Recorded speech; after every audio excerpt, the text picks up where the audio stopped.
பூமியில சமாதானம். தேவன் தம்முடைய ஒரே பேரான குமாரனை விசுவாசிக்கிறவன் கெட்டு போகாமல் நித்திய ஜீவனை அடையும்படிக்கு அவரை தந்தருளி இவ்வளவா இந்த உலகத்தில் அன்பு செய்தார். அவரை விசுவாசிக்கும் பொழுது உங்களுடைய என்னுடைய வாழ்க்கையில மிகப்பெரிய ஒரு சமாதானம். யோவான் 16:33 தொடக்கத்தை எடுத்து வாசித்து பார்க்கும் பொழுது ஏசப்பா சொல்லும் பொழுது அருமையாக சொல்லுகிறார், என்னிடத்துல சமாதானம் உண்டு. யோவான் 14:27 கர்த்தர் சொல்லுகிறார், உலகம் கொடுக்கிற பிரகாரமாக அல்ல, என்னுடைய சமாதானத்தை நான் உங்களுக்கு வைத்து போகிறேன். பூமியில சமாதானம் உண்டு. அவரை ஏற்றுக்கொண்டு அவரிடத்தில் வருகிறவர்களுக்கு சமாதானம் உண்டு.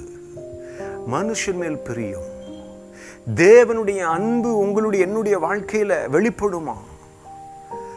தேவனுடைய கிருபை வெளிப்படும்.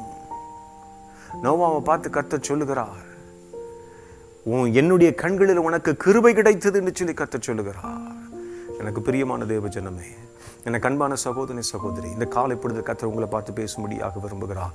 என்னுடைய கண்களில் உனக்கு கிருபை கிடைக்கிறது, என்னுடைய அன்பை நீ பெற்றுக்கொள்ளும்படியாக நான் உனக்கு உதவி செய்வேன், உனக்கு கிருபை செய்வேன் என்று சொல்லி கர்த்தர் பேசும்படியாக விரும்புகிறார். இப்படியாக சொல்லி பரமசேனையின் திரள் தூதருடனே கூட சேர்ந்து தேவனை துதித்தார்களாம்.